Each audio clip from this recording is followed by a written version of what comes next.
السلام عليكم، ازيكم يا شباب؟ عاملين ايه؟ يا رب تكونوا بخير. طبعا بقالي كتير ما قلتش الجمله دي، وكانت غيبه طويله شويتين.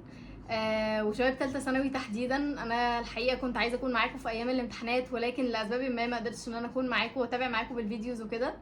ولكن الحمد لله رجعت اهو. والحقيقه حبيت ان انا اشارك معاكم الفرحه بتاعه اخر يوم امتحانات واخر يوم ثانويه عامه. وعايزه اقول لكل واحد فيكم مبروك على ان السنه دي خلصت، ايا كان انت عملت ايه في الامتحانات، ايا كان انت حاسس ان انت عكيت او لا، ايا كانت النتيجه بتاعه الامتحانات دي. مبروك ان السنه دي خلاص خلصت، واللي جاي هيكون احسن واجمل ان شاء الله. عايزه كل واحد فيكم يكون فخور بنفسه، ايا كانت النتيجه بتاعه السنه دي، وايا كان الاحداث اللي حصلت في السنه والاحداث اللي لسه هتحصل في حياته. والحقيقه انا عايزه ادردش معاكم شويه في الفيديو ده عن الفتره اللي بعد ثانويه عامه، ماذا بعد ثانويه عامه، وتحديدا الفتره من النهارده اللي هو من وقت ما خلصوا امتحانات لحد يوم النتيجه. مش الفتره اللي هي بعد النتيجه ولا الفتره بتاعه الجامعه. عايزه اتكلم معاكم على الفتره اللي انتوا فيها دلوقتي دي، وان شاء الله الكلمتين اللي انا هقوله لكم بخصوص الفتره اللي انتوا فيها دي يفيدوكم، لان هما فعلا كلمتين مهمين، واعتبروها نصيحه من اخت كبيره ليكم. طيب انت بقى المفروض تعمل ايه في الايام اللي هي قبل النتيجه دي؟ انا عايزاك تريح خالص. يعني ايه تريح خالص؟ يعني تنام كويس وتاكل كويس. عايز تخرج مع اصحابك اخرج، لو هتسافر سافر. عايز ما تعملش حاجه طول اليوم ما تعملش حاجه، عايز تقعد على التليفون براحتك اقعد على التليفون براحتك. اعمل كل حاجه انت نفسك فيها بجد، ريح مخك وريح جسمك، علشان انت بقالك 11 شهر شغال، فبجد استريح وخد راحتك جدا. اعمل كل اللي انت نفسك فيه. مفيش شروط لتضييع الوقت، مفيش مذاكره وراك، مفيش جلد ذات ان انت وراك مذاكره وبتضيع وقت فهتقوم تذاكر. لا، اعمل كل اللي انت عايزه وريح دماغك.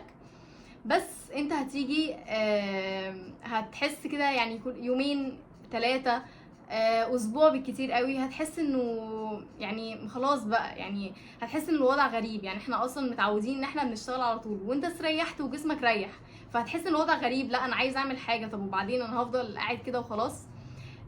انا بقى هقول لك تعمل ايه. وطبعا اول حاجه هتيجي في دماغ اي حد انه هيقول انا هروح اخد كورس في كذا، او هروح اتعلم كذا. انا بقى بقول لك اوعى اوعى اوعى تروح تاخد كورس في اي حاجه، او تروح تاخد اي حاجه ليها علاقه بالمذاكره. انا مش عايزاك تذاكر اي حاجه خالص، انا عايزاك تعمل حاجه واحده بس، وخدها نصيحه مني واعمل بيها وان شاء الله هتفيدك جدا. ايه هي بقى الحاجه دي؟ انا عايزاك ان انت تحط بلان ايه وبلان بي وبلان سي وبلان دي. طيب بلان لايه؟ اللي انت عايز او انت شايف نفسك فين في الفتره اللي جايه في حياتك. فكل واحد هيقول لي انا عايز الكليه الفلانيه، وهي دي اللي انا شايف نفسي فيها، وهو ده ميولي، وهو ده اللي انا عايزه، وخلاص على كده. بس انا عايزه اقول لك ان ده غلط. ده غلط ان انت تحط دماغك في حته واحده. ما توسعش دماغك وما توسعش نظرتك وما توسعش الافق بتاعك، ان انت تشوف الميول بتاعك في مجالات مختلفه، تشوف انت حابب ايه، تفكر وتسمع وتشوف في حاجات مختلفه. فكل اللي انا عايزاه انت مش هتبذل مجهود خالص. فوانت قاعد ممكن تفتح يوتيوب، تقعد تسيرش على الكليات اللي في الحياه كلها. اي كليات هتكون متاحه قدامك عايزاك تسيرش عنها، وعايزاك تقرا عنها، وعايزاك تعرف معلومات عنها. لان الحقيقه غلط كبير جدا ان انت ما تحطش اوبشنز تانية قدامك. لان لو الحاجه اللي انت عايزها اللي هنقول عليها بلان ايه دي ما حصلتش، هتقعد بقى تيجي وقت التنسيق، وبعد ما النتيجه تبان انت محتاس ومش عارف طب اختار بناء على ايه، طب انا مش عارف انا عايز ايه، طب احدد اللي انا عايزه ازاي، ومش هتبقى عارف ان انت ترتب الرغبات. ولكن لما انت تكون عارف ميولك لحاجات مختلفه ولو حتى بنسب مختلفه، ده هيسهل عليك كتير. وده مش بس علشان النتيجه وعلشان الكليه اللي هتدخلها، ولكن ده هيفيدك وانت بترتب التنسيق، حتى لو انت جبت مجموع كويس وهتدخل الكليه اللي انت عايزها، وانت بترتب الرغبات. وكمان هيفيدك في الحياه بعد الكليه. فكل اللي هتعمله ان انت على الاقل هتدخل على يوتيوب تكتب عيوب ومميزات كليه كذا، وتبدا تسمع عن الكليات. ممكن يطلع لك فيديو مثلا حد بيقول ان هو ساب الكليه دي، فتبدا تسمع وجهه نظره وتشوف هو سابها ليه. تبدا تسمع اراء ناس مختلفه وتجارب ناس مختلفه، فانت تفهم الدنيا ماشيه ازاي. ممكن اصلا تلاقي كليه او مجال انت حاسس ان انت هتلاقي نفسك فيه وحاسس ان انت مايل ليه، وما كنتش تعرف المجال ده وما كنتش عارف عنه حاجه، ولكن اكتشفت ان المجال ده انت ممكن تأدي فيه كويس. ممكن تكتشف اصلا ان الكليه اللي هي بلان ايه اللي انت عايزها دي تعتبر حاجه انت كنت عايزها لمجرد ان كل الناس عمالين بيقولوا عليها انها كليه كويسه، او ان اسمها اسم كبير شويه فانا عايزه ادخل الكليه دي، او انت كبرت لقيتهم بيقولوا ان الكليه دي كويسه فبقيت عايزه الكليه دي. ولكن انا عايزاك تبدا تسمع وتعرف عن الكليات علشان تعرف انت بعيدا بقى عن كل التكلف بتاع المجتمع وعن كل المعايير وعن كل المقاييس اللي الناس عماله تحطها ويقولوا دي كليات كويسه ودي مش كليات كويسه. انا عايزاك تختار وتحدد بناء على ميولك انت وبناء على رغباتك وبناء على الحاجات اللي انت فعلا حاببها. تبدا تعرف عن كل مجال وعن كل كليه ايه فرص الشغل المتاحه بعدها، طب بيدرسوا ايه في الكليه دي، طب انا ممكن اشتغل ايه لما اطلع من الكليه دي. كل الحاجات دي لما تعرفها هتفهم، هتحس كده انا شايف نفسي في الحته دي، انا شايف ان انا ممكن ادي في الحته دي، انا حسيت ان انا المجال ده شدني. فتبدا تقرا اكتر عنه وتشوف هل هو مناسب ليك ولا لا، هل حاسس ان انت هتبدع وهتعمل فيه حاجه كويسه ولا لا. وبعد ما تشوف الكليات دي وتعرف كل الكليات، عايزاك تشوف كل الكليات من كل المجالات بمختلف المجاميع. هتبدا انت بقى تعرف مجالات كتير وتبدا تجمع معلومات عن المجالات دي. هتحس ان حاجات انت دماغك مايله ليهم، اي نعم مش هيبقى بنسبه 100%، ولكن على الاقل انت مايل ليهم بنسبه وحاببهم وحاسس ان انت ممكن تعمل اي حاجه فيهم. ابدا بقى اقعد رتبهم، البلان ايه انا عايز كليه كذا، بلان بي انا عايز كليه كذا، او حاسس ان انا عايز كليه كذا او ان هي مناسبه ليا وكويسه بالنسبه لي. بعد كده كليه سي، بعد كده كليه دي. واقعد رتبهم وحطهم وانت على يقين وعن اقتناع تام ان ايا كانت الكليه اللي انت هتدخلها دي فانت هتنتج فيها وهتثبت نفسك فيها، وكمان هتسيب اثر فيها. ليه؟ لان امر المسلم كله خير، وايا كانت الحته اللي انت هتتحط فيها فانت طول ما انت بتجتهد وشغال مش واقف مكانك فانت اكيد هتحقق حاجه فيه. في حاجه مهمه قوي بقى وانت بترتب الكليات او انت بتسمع عن الكليات، ما تحصرش نفسك في حته معينه وتقف، ما تضيقش عينك وتضيق الافق بتاعتك. بمعنى الناس مثلا بتوع علم علوم محدش يجي يقول لي انا خلاص اخترت البلانز بتاعتي، انا خلاص يا اما طب بشري، ولو مش طب بشري يبقى اسنان، ولو اسنان يبقى صيدله. لا، انا عايزاك في الحته دي بالذات تعتبر ان الثلاثه دول حاجه واحده، دول كلهم مجال واحد، دول كلهم تقريبا بيدوروا حوالين حاجه واحده. انا عايزاك تعتبر الثلاثه دول حاجه واحده وتبدا تبص في كل المجالات المختلفه الثانيه. يعني انا مثلا ممكن اقول لكم على البلانز اللي انا كنت حاطاها ليا.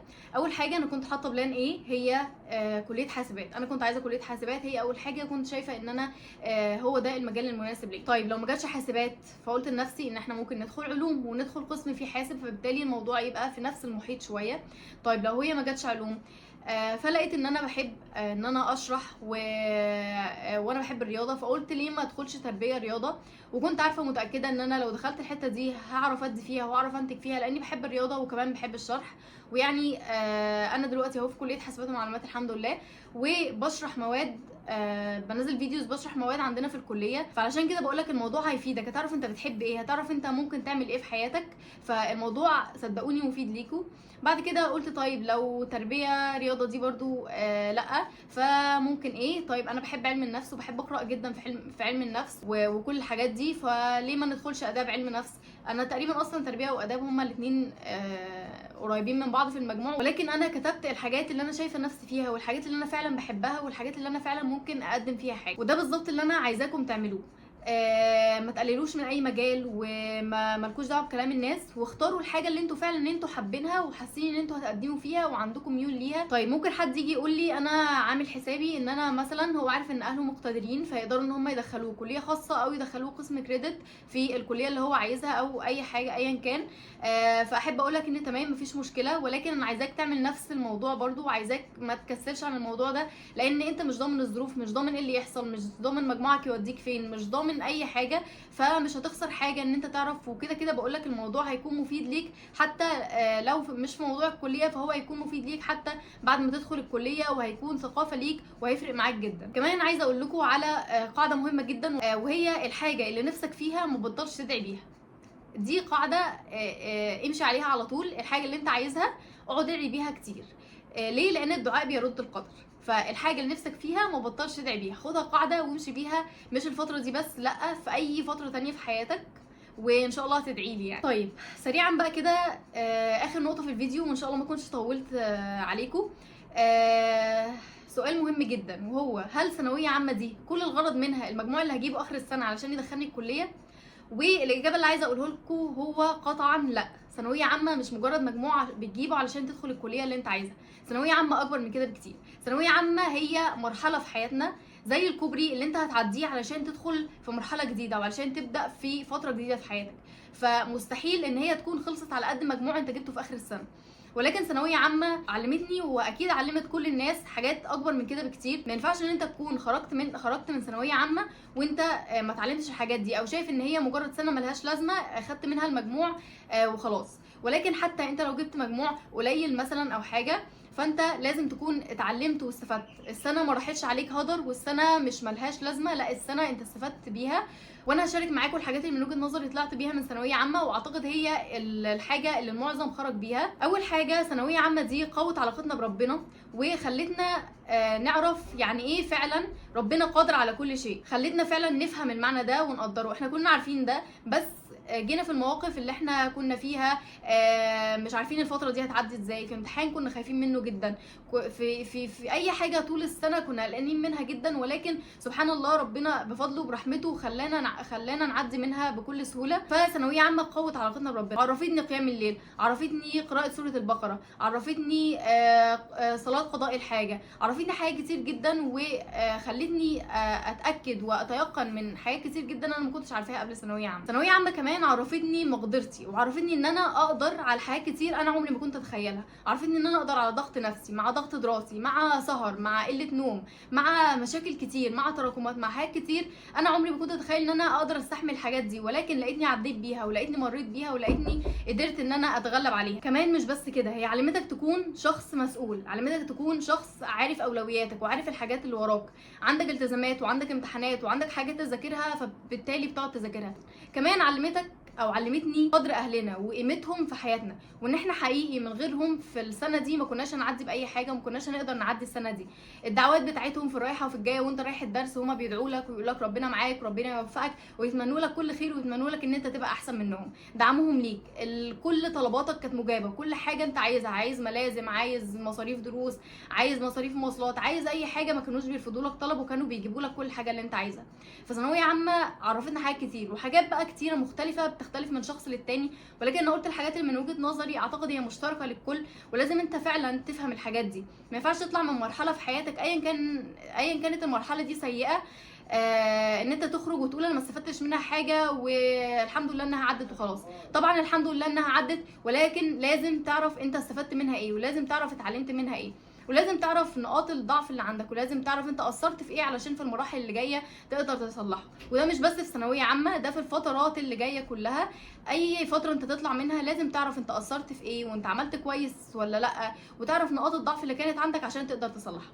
وبس كده يا شباب، دي الحاجات اللي انا كنت عايزه اقولها لكم. اتمنى ان انتوا تكونوا فعلا استفدتوا، واتمنى يكون الفيديو كان مفيد ليكم. وطبعا انا كنت بجهز لكم الفتره اللي فاتت حاجات كويسه جدا، وهعمل لكم ان شاء الله فيديو عن كليه حاسبات ومعلومات، وهعمل لكم عن الفرق ما بين حاسبات وهندسه، وان شاء الله محضر لكم حاجات كويسه جدا ان شاء الله تكون مفيده ليكم. فلو حد فيكم عنده اي اسئله بخصوص اي حاجه ان شاء الله هرد عليكم، فاكتبوها في الكومنتات. ولو لقيت ان الاسئله كتير وتستاهل ان انا اعمل لها فيديو، فاعمل لها فيديو وهرد على الاسئله كلها ان شاء الله.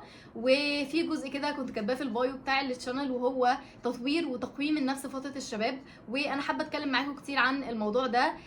مش عارفه هل هيكون كويس ولا لا، فلو انتوا برضو حابين ان انا ابدا اتكلم معاكم عن تقويم النفس في الوقت في الزمن اللي احنا فيه ده، فاكتبوا لي برضو في الكومنت. ان شاء الله ربنا يكبر خاطركم كلكم، ويديلكم المجاميع والكليات اللي انتوا عايزين تعملوها. وبس كده، ما تنسوش تدعوا لي ووالدي ولكم بالمثل ان شاء الله، واشوفكم فيديوز تانية كتير، ومع السلامه.